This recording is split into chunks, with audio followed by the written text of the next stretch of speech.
I know it's been a couple of years since the book came out.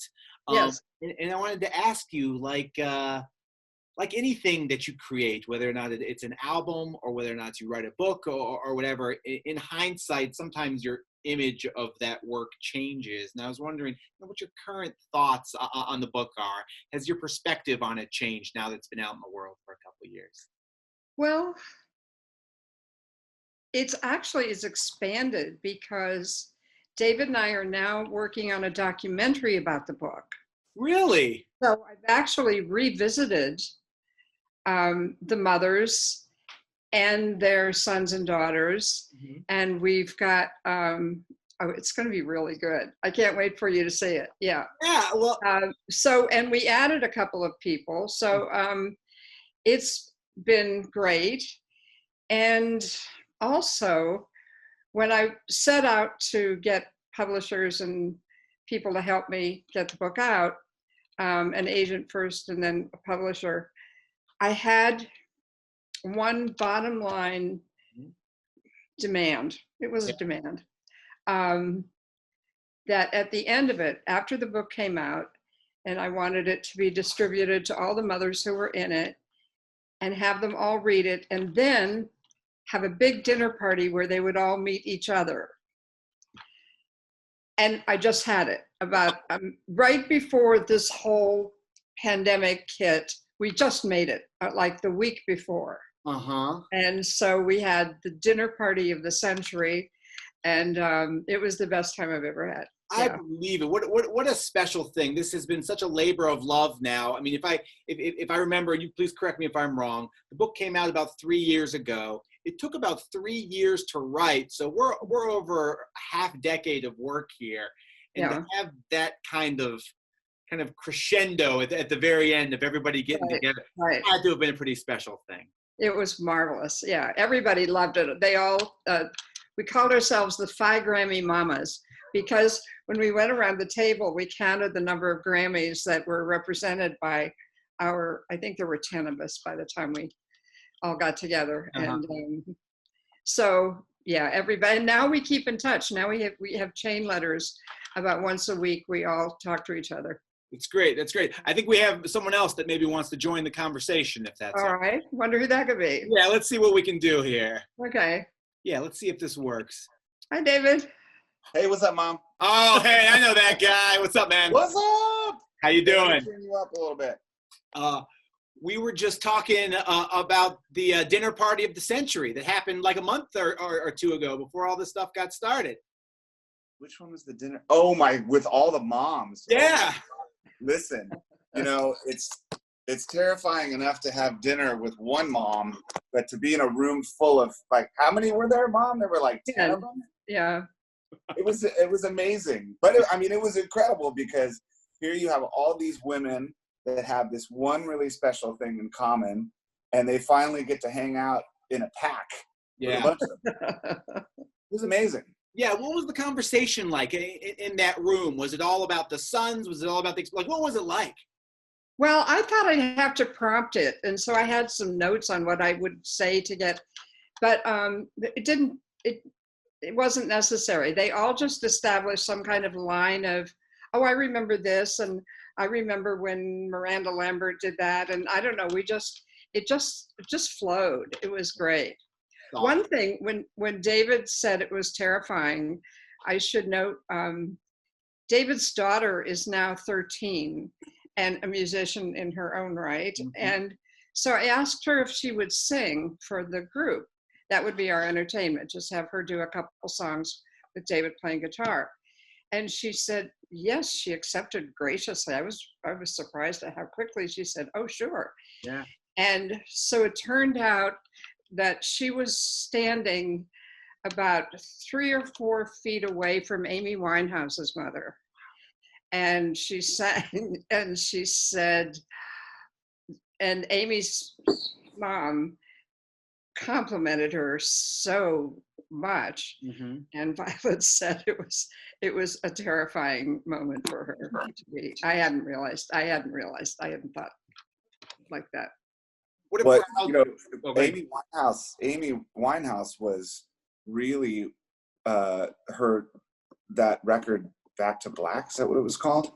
Was like Violet's favorite record when she was young, when she was like 6 or 7 years old. So when she was 6 or 7 years old, she was singing that Rehab song, which I thought was kind of funny, coming from a 6-year-old, like Rehab.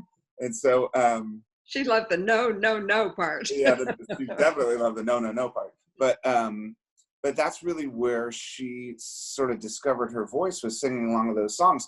So when she found out that she was going to be sitting right in front of Amy Winehouse's mom, you know, she was nervous. But after I walked away from that, I thought, like, how it must have felt for Amy Winehouse's mom to watch this little girl, because of course Amy Winehouse's mother probably sat and watched her daughter do the same thing.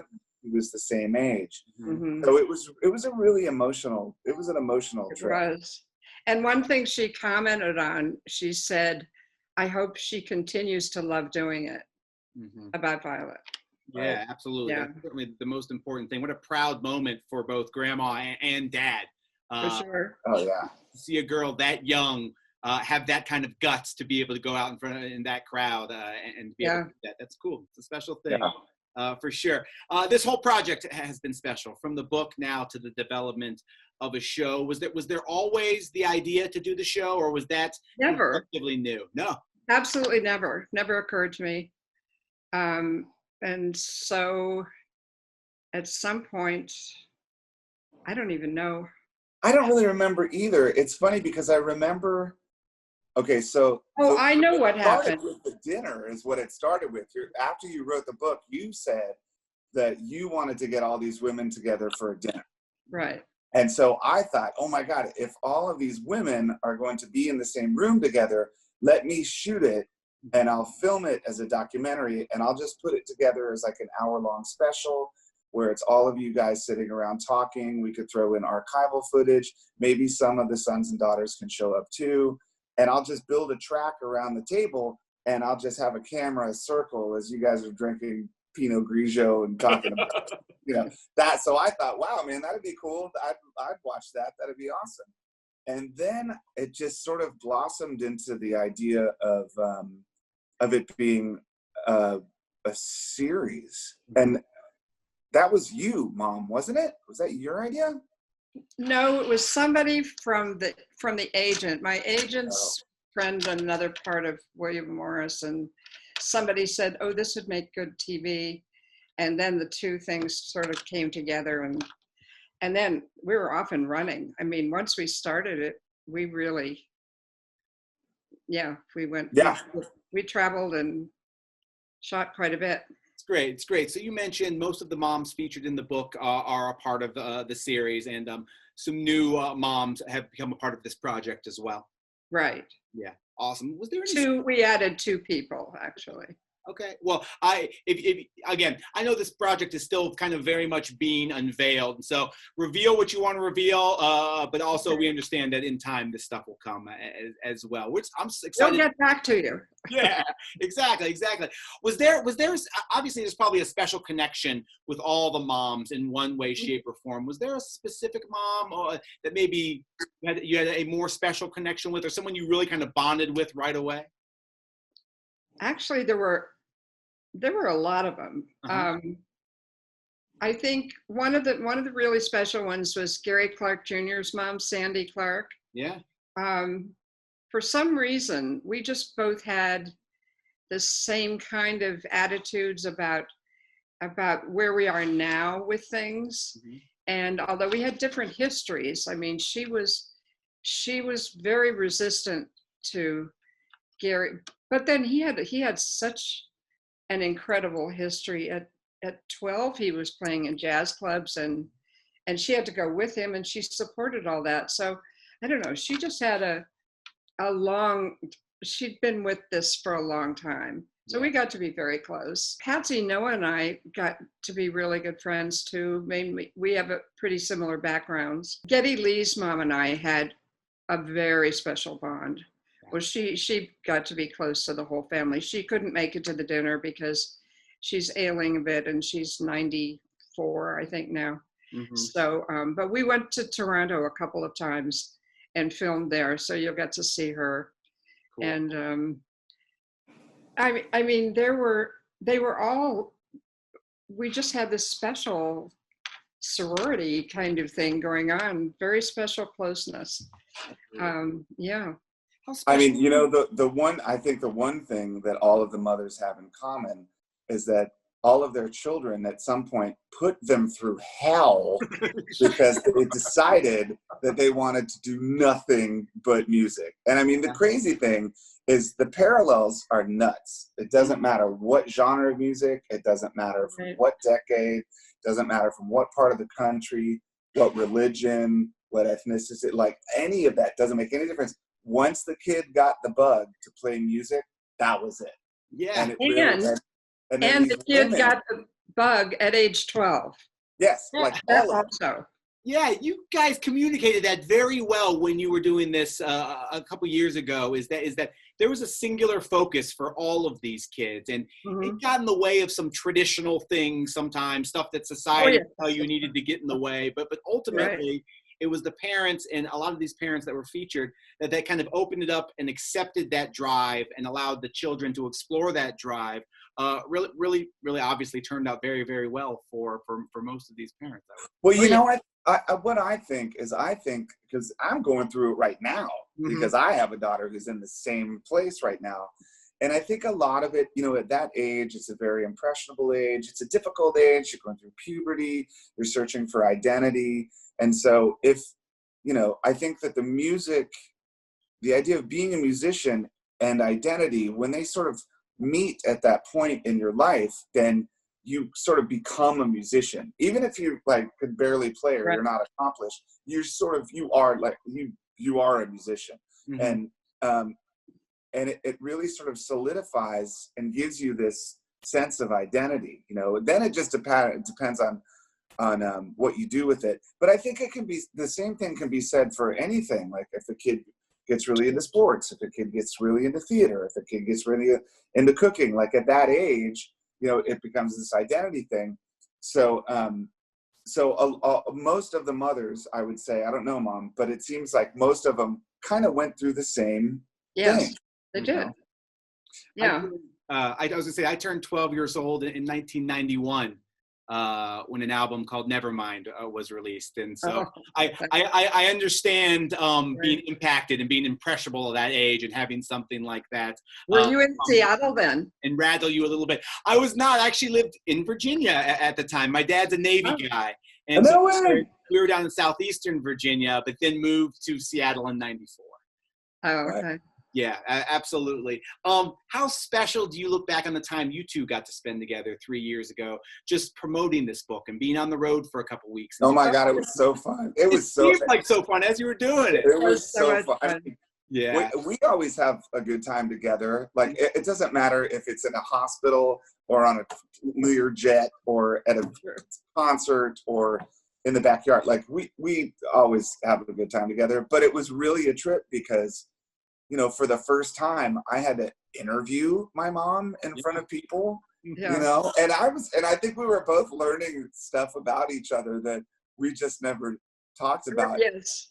Secrets were revealed. They were. Yeah. But true. It was fun because I would do a book signing, and then we would have this huge audience in a bookstore of couple hundred people. One night we did it the one we did at the Black Cat was 1,000 people or something. It was the biggest audience they'd ever had. And what it was the two of us sitting on chairs, each with a microphone. We had no notes. We had no plan. We just started talking, and it was so much fun. Yeah, so, that's sometimes the way those things happen the best is when it's kind of off the cuff and it comes from the heart and it just kind of happens naturally. And then that was fun for us. I can't speak for the audience. It's great. This year is the 25th anniversary of Foo Fighters getting their start. This question is actually for either one of you. Do either one of you remember the call, Dave calling Mom and saying, "Hey, I've got a new thing"? I don't know. Did I ever? Remember that happening at all? No, you were in Virginia at the time. Yeah. Well, it was funny because I was always recording things by myself just for fun. Even before I was in Nirvana, I had a friend with a studio down the street from me in Virginia. So I would go and record stuff by myself. But then after Nirvana was over, I don't know, I must have sent you a tape or something, the first real tape that I did. Yeah. And then it kind of turned into a band. But I don't know, like it just sort of evolved into being a band. And it's hard to believe it was 25 years ago. I mean, listen, you want to like see a museum of the Foo Fighters or watch a visual history, go to my mom's house in Virginia, because she has photo albums of like the best, like just old Instamatic photos and photo albums of them that tell the whole story from like the first tour on. It's kind of cool. Yeah, Yeah. that's awesome. It's great. It's so much fun kind of having this conversation after the fact, because when something first comes out, it's new and you don't know quite how it's going to land and how it's going to live. Now that the book has been out for a couple of years, is there a part of the book for either one of you that resonated with people, that people have brought up that you didn't expect? You're like, oh, I didn't know so many people would gravitate to this specific part of the story. First of all, the introduction that David wrote, a lot of people really, I mean, had he not written such a good introduction, a lot of people would have put the book down, I think. But a lot of people still talk about that. Mm-hmm. The very end of it, that was called What's a Mother to Do? I wasn't sure I should do that. I had it outlined and asked a couple people about it. And I had very little advice during my writing. I didn't let people read while I was writing. I don't know why. I have a former student who lives close by, and he lets me read all his scripts, and we talk about it, and I give him suggestions and so on. And I felt really bad that I wasn't letting him read anything. Mm-hmm. For some reason, I was just too protective. And anyway, so I wasn't sure if I should write What's a Mother to Do, because who am I to give advice to other mothers? I'm not qualified. But that one gets probably the most feedback, and because most people say, oh yes, I see that, I did that, I agree there, and that kind of thing. Well, I would disagree with you, and I would say you are absolutely qualified. It's taking every ounce of me not to have a 35-minute conversation with you about my very energetic 4-year-old who is quite challenging as well. But that's probably a conversation for another time. Have you bought drums and guitar yet? Well, he makes his own drums. He just makes fun stuff, and yeah, he loves to pound. He loves to run. He's very energetic. Careful what you wish for, dude. Just so you know, you don't want a drum set in the house. What's the best part about seeing Dave as a dad now? Oh, he's a wonderful dad. But it's just a continuation of he always wants to make sure everybody's happy and having a good time. Mm-hmm. And so guess what? Most of the time we're happy and having a good time. Yeah. He spends a lot of time with the kids on a regular schedule during a regular time of life when he's going to the studio and working and so on. He gets up in the middle of the night to start the day with the three of them and makes breakfast, packs their lunches, gets them in the car, gets them off to school or the bus or whatever, and then starts his day. Mm-hmm. So it's pretty amazing. But he also makes it a point to have time with each one of them. They have daddy dates, or just an afternoon when they go off and look at something. So he's got a book. His book should be about daddiness. I don't know about that. That certainly seems like it's been one benefit of everything that's happened in the world the last month and a half, 2 months. Absolutely. Forced downtime. Dave, has that been your experience? Well, I'm supposed to be on tour right now. Yeah. We were supposed to start the tour, I think, in the middle of April, like April 10th or April 12th or something like that. And I was really looking forward to it because we finished making a record, and the record is so good. And we were so excited for people to hear it. And we were so excited to go out and play it. And it's filled with these anthemic, huge sing-along rock songs. And it's weird because like, it's almost like a dance record. Yeah. In a weird way, not like an EDM disco modern dance record. I would never, yeah. No, it's like, I mean, it's like, it's got groove, man. Like there's some songs that, I don't know, to me, it's like our David Bowie's Let's Dance record. That's what we wanted to make because we were like, man, let's make this really fun record, you know? And it's got its dark corners and whatever, but we were so excited to go out and play. And then everything we just hit pause on everything. We had all these other projects we were doing. We hit pause on those, hit pause on the record, hit pause on the tour. And the most important thing to me was that the family was okay. That's my number one priority in life, is to make sure my mom, my sister, my kids, my wife, everybody's cool. And so we hit pause, and it's been 2 months now. And honestly, Mom, when was the last time I took 2 months off? Oh, never. Like ever. I don't think ever in my life. 2 days. In the last 30 years. Like, yeah. And the last 6 months I've been working so hard, man, every day. Days off were spent doing other projects. So having this time off, you know, it's kind of the same drill. I wake up and I make breakfast for the kids.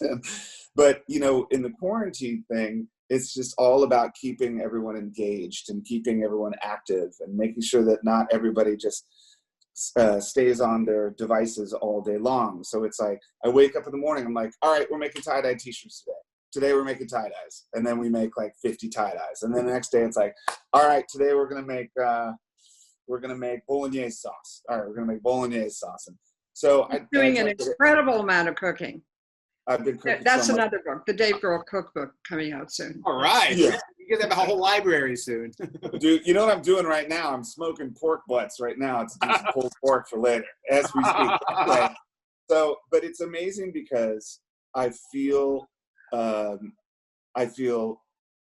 really happy that I get to spend time with my kids. And if there is any sort of light or positivity in what's going on right now, I feel like it's brought my family closer. Mm-hmm. And, you know, in a way, I feel like it's times like these where people kind of come together and you see everyone's generous side. You should see everyone's generous side. You should see everyone like looking out for each other and caring.